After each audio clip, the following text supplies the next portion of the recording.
for those of you that are worship leaders, writing congregational songs. This is my little background advice. Why, as Christian musicians and writers, are we limiting ourselves and pulling back on our creative genius? We have this insanely beautiful creator. Why aren't we giving him more credit and saying, hey, how do I shoot this film? How do I write this script? I think the world is about to start trembling with a whole new creative generation that comes to the table to say, now we're going to sing songs in church like this. Oh my gosh, can we do that? It's like, why can't we do that? I know this is so controversial, but I'm going to say it anyway. Hey everybody, this is Rita Springer. Welcome back to the Rita Springer podcast, and worship is my weapon. We have been in a discussion about songwriting. I did this in the audio. A lot of you guys listen to it in the audio, but I am trying to kind of redo things now that we're on video, that maybe some of you just helps seeing somebody talk about it. And I think songwriting is so important. It's what I do every week. And it's kind of crafted me in a way where I feel like this is a thing that I can get better and better and better at it. So the craft of songwriting for me is almost like it's like this progressively ever-changing thing, because it's something that you grow in and you grow in and you grow in. And I think, I may not grace a stage singing up to a certain age just because, it's like, wow, like I just don't feel like the need for that. I love to speak. I love to teach. I love to mentor.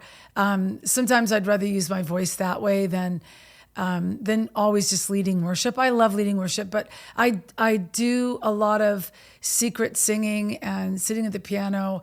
And sometimes I wonder if, because I started kind of in the closet just at home with the Lord, worshiping and singing and writing songs that nobody else heard but the Lord, that I'll probably end up doing that. So, but I love it. Songwriting to me it's this creative thing that, because our musical society, and because time changes things and new things come in and new things go out, it's always something to keep me on my toes. Like, what's the latest, pop thing that's happening, or what's the latest country, thing that's happening. And I love that kind of stuff in and out of the church.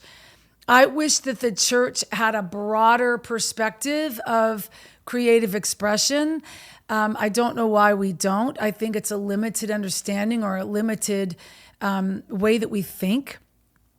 We have the creator backing us up, but we kind of function in these like little boxes of what we think is okay in the church and what we think is presentable in the church. And I get that to a certain extent, but I think we overthink that. And I think that's where religion creeps in, and expression and truth and honesty and super like raw creative, compulsion, I think, in our songs sometimes is missing, because we're trying to foot a bill, or we're trying to like fill somebody else's idea of what congregational music is supposed to sound like. And I really want to be careful here too, because I don't want to diss or sound like I'm dissing congregational writing. I being older, I think I've seen a lot in the worship industry, and I came up in my late teens and early 20s into a system not crowded yet, a system a platform that we were experimenting on what worship was. These vineyard 3-chord songs that had these emotional attachments to them, where you could actually feel the presence of the Lord coming because we were singing up to the Lord, as opposed to just singing about him when we sang hymns or choruses that were just about the goodness of God. But when you turn around from, in a church singing about the old rugged cross to singing a lyric like, I exalt thee, or I exalt you, God, or I love you, Lord, and I lift my voice. Those are some of these early songs I grew up on. there is an atmospheric shift in the middle of that. And so I think, like everything that humans do, we get exercised on something, and then we dictate what it's supposed to look like, and then we tell everybody that's what it's supposed to look like, and there always needs to be a shakeup, I think. And that is kind of the responsibility, or what I've seen almost new generations coming in to say, hey, I don't want to say it like that, I want to say it like this. And then when we start actually using creative, insight, and we start looking beyond this almost navel-gazing kind of capacity of what is a sound congregational song, I think really with the language, and I'm just going to be honest, with the language behind that is, what is a song not for groups of people in a building called the church to easily sing, but it's what's a song that they'll remember, that we can get on the CCLI charts, and we can get sold, and we can get streamed at high capacity so that there's money to be made from it. And in all honesty, that really is kind of the game right now. And for someone like me, I get that. I understand that because I understand the system of it. I think I've explained a lot of my journey in making the Fed by Ravens record, and then just giving myself permission to write in a way that didn't have almost like this expectation from other people. When you're not with a label, and I always want to honor those that I've committed to, it's like there's things you have to do and rules that you have to play by. But I'm not talking about crossing boundary lines and compromising our belief, or compromising our purity, or compromising, theology in the slightest. Don't hear me say any of that in our songwriting. What I am saying is, I think it's that whole creative spin on what is God calling you to do? How are you writing? And are you just mimicking what you've heard and mimicking what's out there because there's this narrative that says if you write like this, then your songs will be approved? And I am always going to veer on, a different side of that to say, hey, wait a minute. If you're just writing for the masses, are you then actually writing what the Lord has intended for you to write? Because no one can tell the story that God is trying to tell in you but you. Hey, everybody, I want to take a minute to talk to those of you and encourage those of you who maybe you're planting a church, you're on staff at a church, you're in the children's department of a church, and you run and oversee the curriculum at your kids' division of church. There is some friends of mine that have developed this curriculum that I just think it's the best curriculum for kids' church out there. It's called Amazing Kids. It is a Bible-based, spirit-filled curriculum. I know these guys. They are incredible creatives. Connie and Tyler Bates are the genius behind this, and they just love serving kids and serving God in serving our kids. If this is something that your church is looking for, if it's something that you as a pastor of your children's department is looking for, an enriched Bible-based curriculum to bring to your children's department of your church or your church plant, this is something that I would highly recommend that you do. I fully believe and back what these guys do. My own kid was under it for years, and it's just the way that they're doing it right now is just beautiful. So you can find all that information if you go to amazing.kids, and there's a kind of a special discount code that you can get, or a promotional code that you can get if you type in Rita in the promotional area of that, and they'll give you special pricing on that. But it's something that I just highly recommend. And kids are so important. They're so important in our churches. What we do when we drop our kids off in church and what's happening in the Sunday school area is so important for your children. And this curriculum is one of the best, and you will love it for your church. So check that out. It's incredible, and I back it 100%. And I've had conversations with the Lord about the storytelling part of life, because there are moments just even in the journey of walking with the Lord through strongholds that we have. And the Lord just being super honest and saying, hey, like the story that you tell yourself about how it's going and what it looks like and what people think about you and what your songs, are thought of, that's not the story I'm telling about you. And if you can veer off to that, you're never going to find the truth of actually what I'm saying. So there will be no peace in the way that you actually lay things out. And I think Fed by Ravens for me was an encounter of being like, God's not telling my story. Like he's not telling the story that I'm telling myself about this season. And in order to hit the mark or to feel like, ooh, I hit a stride in a melody or I hit a stride in a lyric, I needed to come back to center a bit and start actually getting some of those like things off of me that bind me into, yeah, but if you do say that, you're going to be like, people aren't going to understand that. And I just think way too much sometimes about that stuff. And I think a lot of us as creatives, especially in the industry, when people are watching all the time, you have an element of responsibility. And it's my living. It's how I make my living. I want to be responsible to what people listen to and give them good theology and give them balanced understanding and not like crazy, lyrics that kind of put people on an out of control basis, or I don't want to be that kind of person, but poetically, I think, and creatively, we've got to stretch the boundary lines as artists. And this is coming from someone that's in her 50s, and I'm challenging myself on a day-to-day basis with, do I want to say it like that, or do I want to say it like this? And there are some days you just play it safe because you're with people who are playing it safe. And then there are other days you're with somebody, most of them are younger, where there's a way to say something that you bring to the table that it's like, oh my gosh, can we do that? It's like, why can't we do that? And then when people hear it, I think that's why I've been so encouraged by, just talking a little bit even on the podcast about Fed by Ravens and some of the lyrics and melody lines that we've been finding. And I feel so fulfilled as we progress in the production of these songs and near the time of release in July for this record, because I'm not regretting anything that we've done. And a lot of times in different songs, I'm like, should we have done that? Should we have done that? Should we have played it safe?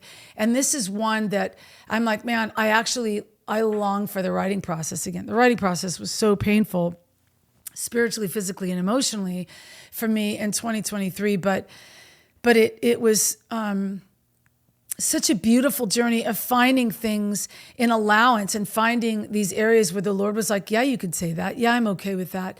Yes, I'm okay with that, because it's the wrapping of the package. When you finish a song, I say this all the time to writers, but the best thing that I've ever heard as a songwriter for writing songs is that a song isn't finished necessarily when there's something more to add to it. And a lot of times we think like that, like, is there something more? Even in like production, do we add something this? Do we say? And that's the hard part, I think, to wrap a song up in the package of the finishing touches. We think, oh, we've got to add something.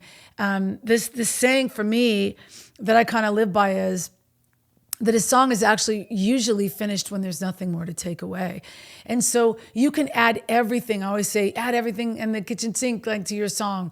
Like when you're starting off writing songs and writing lyrics, write down everything that you can. A lot of times in writing rooms, when we write out of Google Docs, it's just a mess. Like, it's a mess because everybody's ideas are in there. And there's usually somebody in the room that's like reformatting and trying to organize what we're doing and put other stuff on a no judgment line and things like that. But, and it can get a little confusing when everybody's in there kind of writing certain things. But I think it's a beautiful process in writing a song, because you're adding everything in there.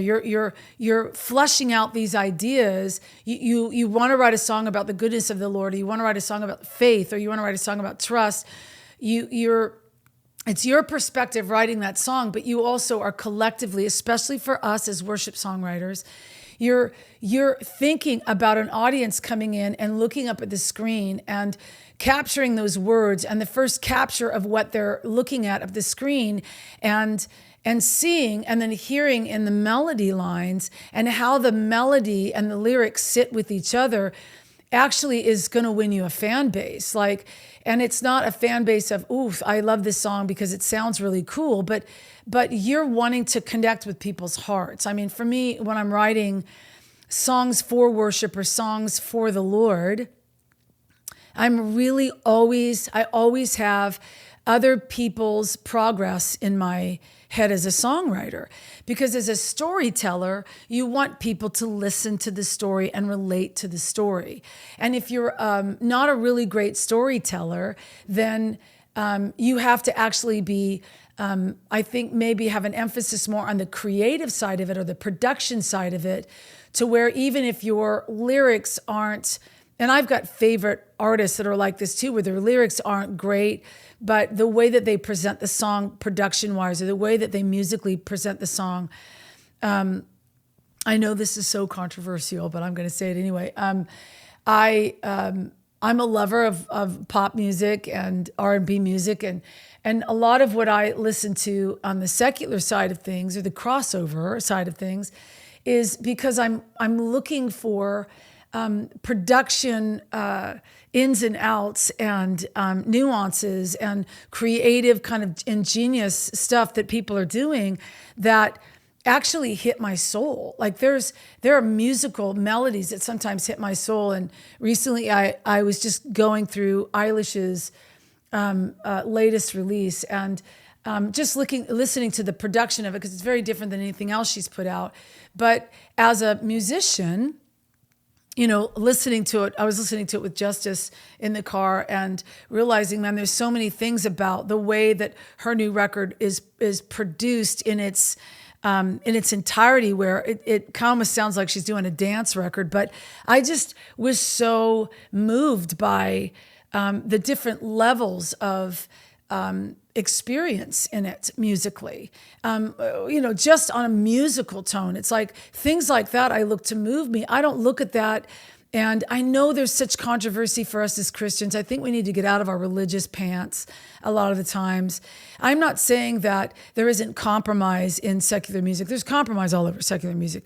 But you guys, you have to actually walk with a bit of maturity. And if you walk with a bit of maturity when you're listening to jazz, R&B, classical, or whatever, there's always going to be something that was written by somebody that is probably lost, but it doesn't make them not anointed in what they do musically.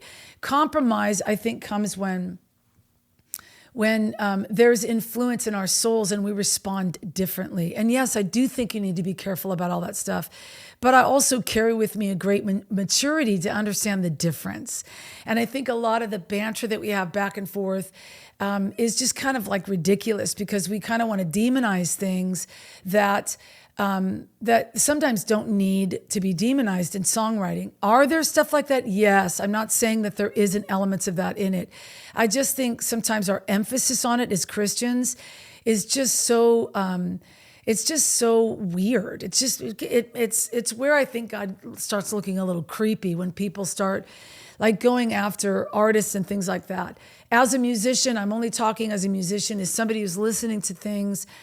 The hard part for me with the world and the church music, or Christian music, the industry of the mainstream and the industry of faith-based stuff, is that really, let's just cut it down to what it really is. Most of it is all owned by a secular entity. So there's money to be made in Christian music. There's money to be made in secular music. So when you break this down to who's actually making the money from both, we're not talking about probably really great Christian environments. So let's just kind of scooch that off to the side and then talk about the elements of why, as Christian musicians and writers, are we limiting ourselves and pulling back on our creative genius, or the way that we play, or the way that we bring ideas and movement to the table, when we have this insanely beautiful creator that's actually kind of made the heavens and the earth and everything therefore underneath it. And it's like, why aren't we giving him more credit and saying, hey, how do I shoot this film? How do I write this script? I just think when I've partnered with the Lord in the things that I'm doing in my lane, man, the insight, revelation, and wonder of God that I've attached myself to, and I don't even think it's half of what is possible. I just think it's what I'm asking, and then what He's saying, and then what I'm pulling in and allowing myself to actually walk out that challenges me to move on a different level. Hey, everybody, this is Rita Springer. Thank you so much for coming in and joining me on the podcast here with Worship is My Weapon. There's a lot of things I'm doing right now, and one of the things that we provide alongside this podcast is a newsletter that we do that we send out to those of you that are subscribed, where I just answer questions and kind of give you information, and sometimes you guys are able to write in with questions that you just are curious about. We love that. We love that interaction. I actually love to interact with those of you that want something a little bit more beyond the podcast. So if that's you, make sure to get our newsletter, sign up for our newsletter, subscribe to the newsletter, and stay in touch with all the things that we're doing here on the podcast in that newsletter. I might have mentioned this before. I'll mention it again. Like there was a season when I was living in Charlotte, North Carolina, and did the In This Forever record. That was, I think, my only record on the Integrity label at that time. That record was such a fascinating process for me because the Lord had said to me, I want you to write another record, but I don't want you writing from the piano. You're not allowed to sit at the piano and find these songs. You have to actually put yourself with this completely new, kind of diverse challenge for how I was doing at the time, and press into how do you write a song without doing what you normally do? How can you put your brain on a level where you're pushing it toward some other creative approach that actually ignites a space in your brain to think differently about how you're seeing this, so that you're not becoming lazy and in a sluggard position of always writing the same thing. Now, this is not a slight on people, but in that process, the Lord just said, go back to the top Christian artists that you spent your young years listening to, and I want you to find their latest projects, and I want you to listen to their latest projects and tell me what you hear.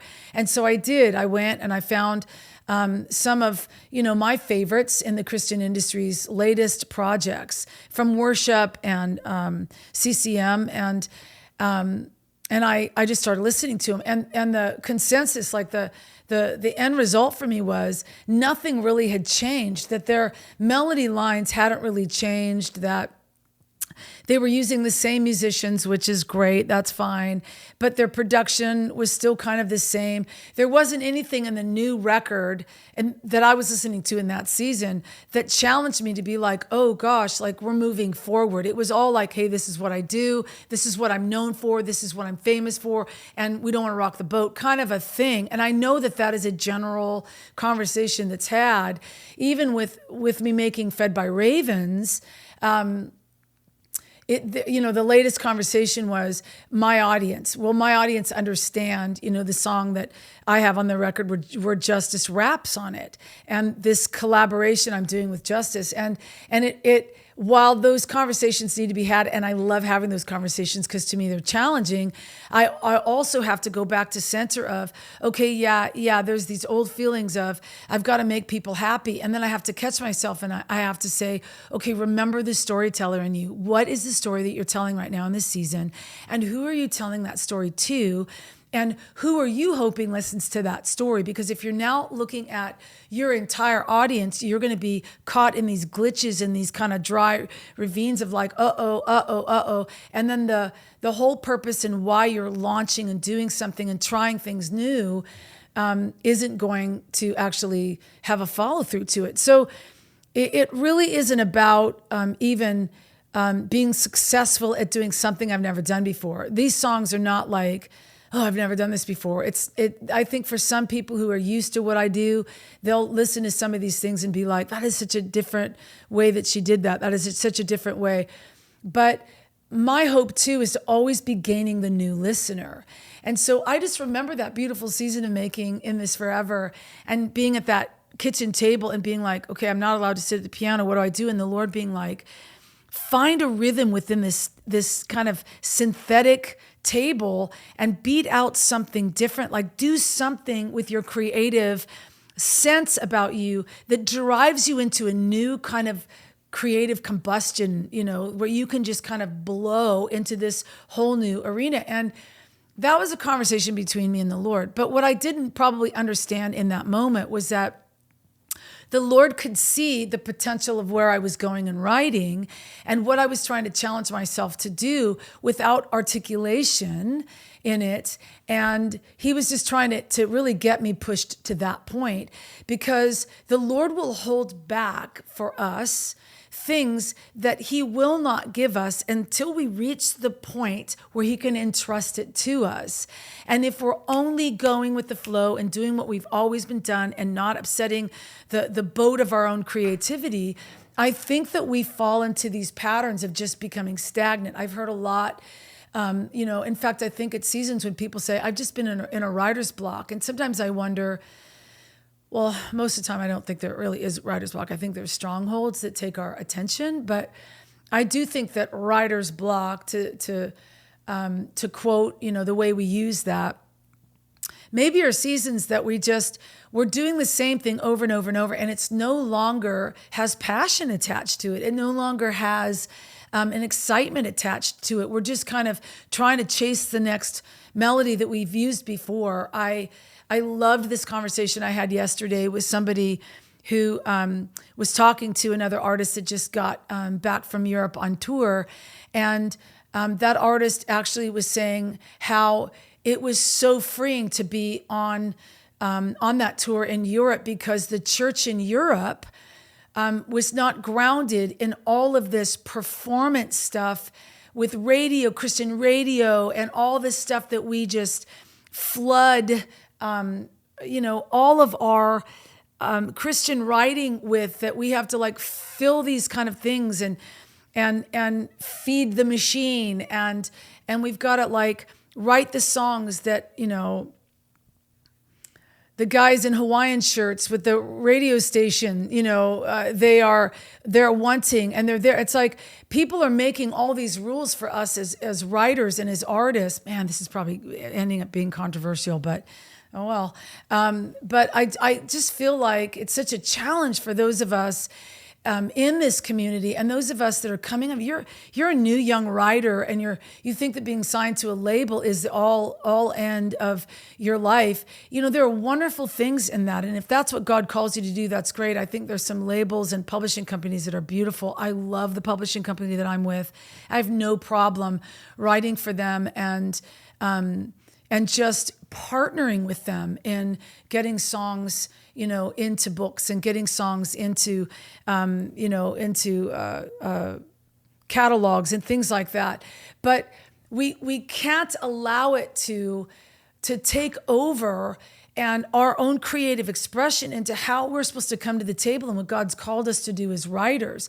I think the world is about to start trembling with a whole new creative generation that comes to the table, that has to kind of be the train that hits the track the wrong way and blow the whole thing up to say, now we're going to sing songs in church like this. And then people start getting healed again, and people start getting, motivated again for the presence of God. And I loved hearing about this, very well-known artist, Christian artist that came off this tour, and it was like there was just nothing. None of the events were, inundated with radio people and all this kind of stuff and interviews for this and blah, blah, blah. It was a hungry church looking for hungry things in worship to satisfy their need to be filled with the presence of God. And man, there's just so much power behind if I could spend the rest of my life just saying to young writers, stop writing what you think is going to win you an award. Stop writing what you think is going to get you on the CCLI charts. Stop writing. If you guys stop doing it, then you're going to actually flip it on its head, and it's going to have to be done a different way. And I think we've had moments of those things. I think in the early days with Delirious and things like that coming down the pipeline, where, I remember those conversations talking to record labels about, that had just come from seeing Delirious in London, do this kind of thing. And then they were joking with me about how some of their songs were so wordy that no one in America would ever sing a song called Did You Feel the Mountains Tremble? And I'm like, I've been listening to In the Can for months, and I was singing that at the top of my lungs in the car. So I was like, why are you telling us what we will and won't sing? Like, there are songs like I Could Sing of Your Love Forever, Did You Feel the Mountains Tremble? In those early days, of the Glorious record and, the first stuff that Delirious put out, like, and reveled in the stories behind him and all of the things and realizing that we were thirsty and hungry as the church and we needed what they had. And the only kind of maybe dismal kind of bummer about it is that a lot of times for America and the American church, our inspiration has to be hit. We have to be hit kind of upside the head with a European approach because there aren't strongholds about our music in other places of the world like there is here. And, it's the same thing going to places like Africa and Brazil and things like that, where, when you sing the blessing and all those places, yeah, does the blessing carry an anointing? Absolutely. But if I go to Africa, I don't want to hear the Africans sing the blessing in English. I want them to be singing what God's given them in their native tongue, because you can feel the earth start to shake when people are singing about their inheritance with the inheritance that God has given them to sing about. And I just feel like in America, our songwriting in the church has taken this thing where we're inundated constantly. It's like there's piles and piles and piles of music that nobody can actually focus on one song before the other song comes out. And it creates a writing frenzy in a different matter. And it's just like, can we just pull back? And that is my prayer. My prayer has been like, man, Lord, will you shift and change this? And sometimes I think the only way that God can do it is by things that happen that create a need for us to put new art in the atmosphere and challenge the atmosphere to actually take a break, take a chill pill and figure out how to do this a better way.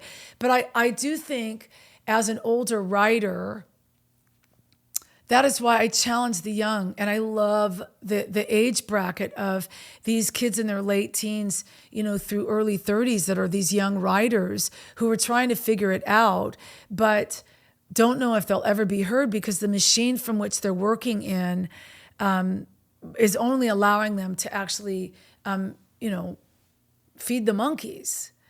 And it's like, man, there's a whole zoo out there. It's like, why are we continuing just to feed the monkeys and feed the monkeys and feed the monkeys? It's like, we've got to actually look at the layout of the land that God's given us and be like, what is my lane?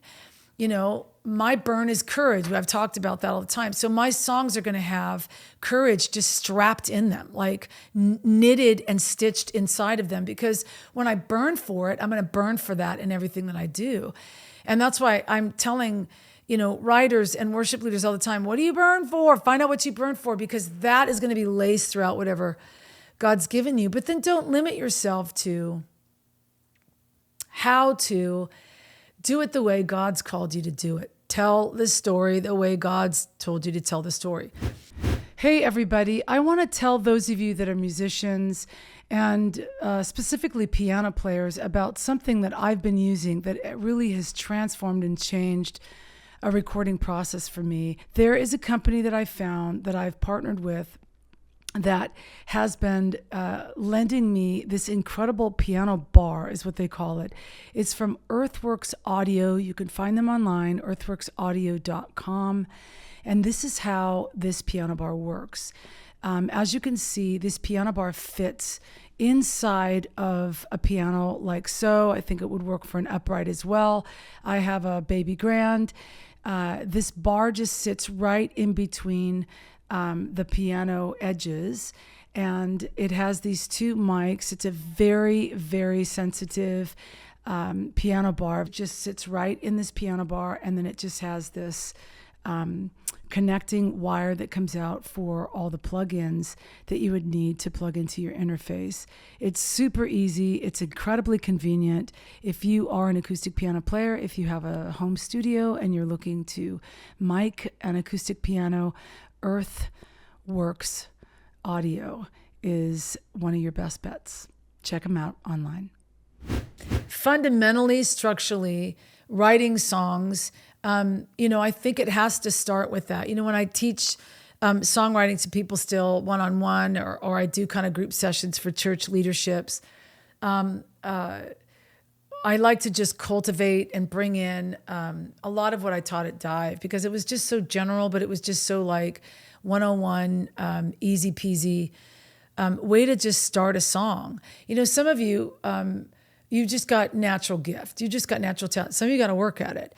Now, those of you that have to work at it, like Justice has had to work at it. I think there are gifts that my kid was born with that I became his mother to actually cultivate in him. But I tell him all the time, you got to work at it, kid. You got to work. You need to work on that. You need to work on that. You need to work on that. And seeing the way that he does it, and it makes me so emotional to hear him working on his voice and constantly finding like vocal exercises to work on with his voice, and then having him sing and being like, yeah, his voice is getting stronger in those areas. Like his pitch is getting so much better because he's actually working on it. He's working on how he wants to string lyrics together. And, we're not great when we start. Some people are just gifted from the day. And I think that that's just an emphasis of anointing that the Lord puts on some people. I was always a poet, so I always wanted to say it in a different way. And I think I had more poetry on me than I had musical skills, because musical skills kind of came after, and I didn't take it as serious as I did till later. But I wouldn't call myself a great musician. I can get by, and I love to play the piano, but I wouldn't even call myself a great pianist. I love the way I play, but if I want to be better at that, I'd still have to train for it and go back to understanding musical, having a musical understanding from a theory perspective of it. And I haven't given myself over to that in a long time. So I just think when you're starting out, you have to realize what you're starting out with. So a lot of the things that I use is I build a house. So I always start out with building a house. When we go through neighborhoods that are in construction, they always start with the clearing of the land and the kind of the pouring of the foundation. I think every song starts with a really great foundation, and that foundation is usually going to end up being the theme of the song. But the theme of the song and the foundational quality of our songs kind of have to hold the song together. And so we can come to the table as a writer with, I want to write a song about this, or I want to write a song about this. Or you could be sitting on the front porch on a Friday night in the middle of the summer with the fireflies outside here in the South, and you could write a song just about nothing, and it'd be a great song. I mean, you don't have to come to the table being like, this is what I'm going to do. But I always kind of really encourage worship leaders at churches that are cultivating songwriting in their worship teams, that you should kind of align yourself with what your pastor's doing in his series of teachings and find out, okay, what's he teaching on? Is he teaching on strongholds? Is he teaching on deliverance? Is he teaching on freedom? Is he teaching on, hearing the voice of God? And is he doing like a 6-week, series on that? And really like partner with him. And okay, I know that's what he's doing. A lot of time in our planning centers, you're given the scriptures that the pastor's working with. You can pull your set list from those kinds of things and say, hey, God, what do you want me to do for this? But in writing maybe a specific song, for that series. And, some pastors are super organized and they have those things set months in advance. And that gives you time. Okay, my pastor's, he's doing a series on the deliverance of God, how God heals and delivers us. I think I want to try to cultivate a song, write a song from our church for our congregation on that. How can we do that? And so you start with the foundation. That's your foundation. Deliverance, breaking of strongholds. That's your foundation. So when you're building from that foundation up, when you're thinking in terms of building a house, I used to draw this on a board. I probably should have brought a board into this, but you kind of just structure the house. And it's almost like you're a kid and you're making a little box house with a roof. And you've got your foundation. That's your theme, the theme from which you're drawing your inspiration for your storytelling on. And then you start building your walls. You've got these kind of two walls. We'll call them wall 1 is verse 1, wall 2 is verse 2. And you're going to start to tell that story in wall 1 or verse 1, and then you're going to elaborate more on it in verse 2. I have always, I think in the 14 years of doing the dive school when I was teaching the songwriting day, I've always just used Tomlin's song, How Great Is Our God, because it's so perfectly written. It's so congregationally sound. When we're talking about writing a song that people can easily sing, that has the ebb and flow of presence on it, How Great Is Our God does that. So does songs like I Exalt Thee or I Love You, Lord, and I Lift My Voice. I don't think that's the same song, but you know what I'm talking about. It's those songs that just go down from the ages that always will be there. And it doesn't matter when you sing them, how you sing them. If you just sing the bridge or the chorus, the presence of the Lord will still light up the room. I think Shout to the Lord is that song that Darlene wrote as well. It's like, it's just it just carries this beautiful thing on it that doesn't lose its essence. And so I use How Great Is Our God kind of as this example of the foundational quality. That foundation on that song is the greatness of God. How great is God? God is great. And so when you think about how those writers in that song wrote that first verse and you break that down, you're breaking down, the splendor of a king clothed in majesty, let all the earth rejoice. He wraps himself in light and darkness tries to hide and trembles at his voice. So great, solid verse. Now, when you're breaking down songwriting, I'll get into this more in kind of maybe songwriting structure, but there's the rhythm of pattern and understanding patterns in songs. You can look this up on YouTube if you want a tutorial about it. But in songwrites that I'm in, I'm always looking at the pattern of how the first verse goes. That first line goes, second line goes, third line goes, fourth line goes. So if you've never understood the patterns of it in song pattern, it's usually in an A-B alphabetical format. So when you're looking at that in How Great Is Our God, you've got the splendor of a king, which is your line 1 and your melody, da da da da da da, and then your line 2, da da da da da da. It's the same melody, and the prosody on that is the same. The bounce for the word hitting the melody is the same. The splendor of a king, clothed in majesty. Those are two different lines, but when you're breaking them down, because your first line is always going to be A, you're going to look at your second line and be like, well, it's the same thing. It has the same. So you're going to be like, oh, it's a repeat. So it's A. So wall 1, verse 1, line 1 is A. Line 2 is A. The splendor of a king clothed in majesty. And then line 3 is let all the earth rejoice. Let all the earth rejoice. So those two lines are the same. And the syllable count is the same in the structure of that. So when when I'm in a songwriter, I'm like, da da da da da da. I'm counting syllables to try to keep it as nip and tuck as possible so that it's actually, when you do that, this is my little background advice, as a lyricist, it challenges me to actually poetically be driven to understand melody and poetry in the same format. So I have to find the poetry that actually sits in with the timing and the count and the syllable phrasing of those lines. And so if this is the syllable count that I love, if this is the melody that I love, then how am I going to fit that next? So when we have a line that doesn't fit, but it says something really great, the challenge is, oh God, we got to go back to the drawing board and figure out how to do this and make it fit and make it, sound like it's just nip and tuck. And that's the fascination sometimes about being a really great songwriter, getting better at your craft with that. So you've now got a song in your wall one. Remember, we're building a house, so this is wall one. And How Great Is Our God with an AABB pattern before you get to the chorus. How great is our God? Sing with me, how great is our God? And then you go down to C and you keep going on that. But when you're building the first verse and you've got that structure, and then you go to the second verse, now I just want you to look, we're going to use this song as an example, but I want you to look at the fact that when the writers of How Great Is Our God, Tomlin and whoever else wrote that song with him, it's actually really beautiful symmetry in the way that they're writing. But when you look at the meaning of what they're doing, he doesn't give away the intensity of what he's talking about in verse 1.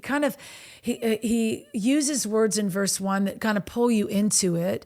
But when they're writing verse 2, they're going to actually give you bigger words so that the emphasis of the chorus, how great is our God, sing with me, how great is our God, that the greatness of those lyrics, like the bigness of those lyrics in the simplicity of them, actually the verses are telling the story of the greatness.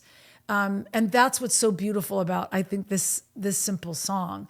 The splendor of a king, clothed in majesty, let all the earth rejoice. Splendor, clothed, those aren't really big words. They're great words to talk about with the Lord. But he's almost like reeling you in as the listener and as the joiner of the song. He wraps himself in light. Light's a big thing, but it's this imagery of God kind of like being this all-encompassing thing. But when you get to that second verse, he changes kind of like, he uses words like age to age he stands, time is in his hands, at the beginning and the end, the Godhead 3 in 1, Father, Spirit, Son, the Lion and the Lamb. So think about those words as opposed to the other verse, the splendor of a king, clothed in majesty. All of a sudden now he says age to age he stands. Time is in his hands. So as a writer, as a lyricist, I'm like, whoa, I love that. Because he's not going to go and be like, the robes he wears are great. Just simple things that could be talked about the Lord, but you're actually going to use attributes of the Lord that tie into his greatness. Like you want to tie into his greatness. And so it's brilliant. Age to age, simple, but brilliant. Age to age he stands. You're using age to age, which has a finality to it. It's like he's a beginning and he's an ender. Time is in his hand. All of time is in his hands, beginning and the end. The Godhead. So now we're putting him above all else. The Godhead 3 in 1, Father, Spirit, Son. And then that last line is just epic. The Lion and the Lamb. And then you go back, which just soars you back to the chorus. The chorus in our building is the roof. It's the roof. Chorus is going to tie your song together. It should always tie a song together. You should want to go back to your chorus. A lot of hook lines are found in the chorus of our songs. It's because the chorus is kind of the driving, the driving source. It's the thing people remember most about in songs. If somebody's gonna say, sing a Beatles song for me, I'm gonna say, oh, let it be, let it be, let it be, let it whisper words of wisdom, let it be, because it's the only thing I remember. But it's the melody line that I remember. So a lot of times our brain will click to a melody line that is easily kind of processed. As opposed to a melody line with a lot of staccato in it or a melody line with a lot of verbiage in it.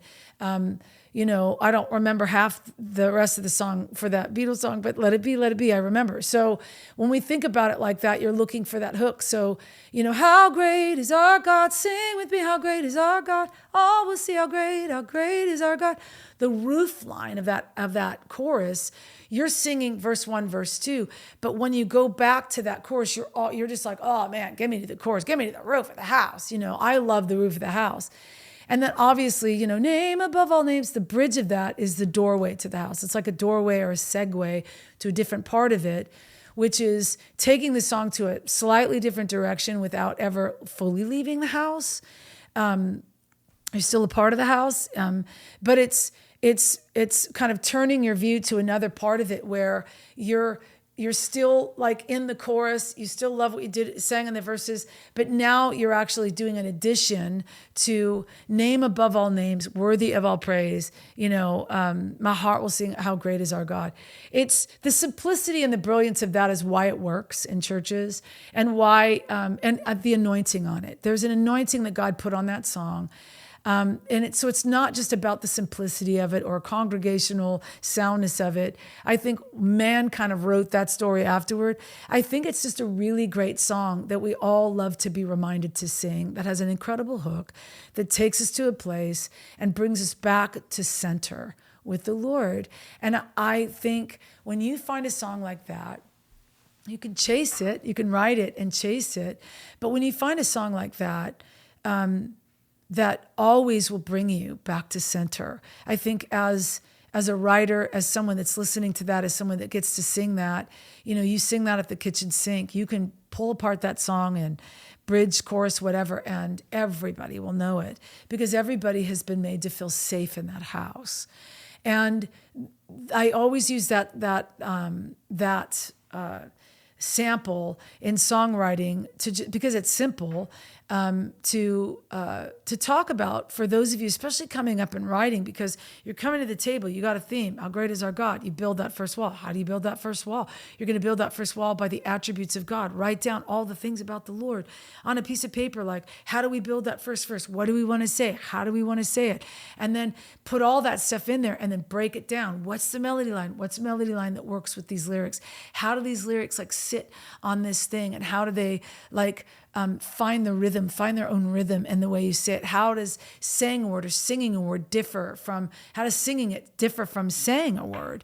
That's huge and big and wonderful to almost be a treasure hunter in that as a writer to fill that. So kind of in this part too, I just wanted to bring that song structure in and to be like, hey, look at that. Maybe take this, go back and sit down and build yourself a house. Like, build your walls, build your wall 1, build your wall 2, and look at the structure of it. Look at the A-B. Go look up on YouTube how to pattern your song and do that.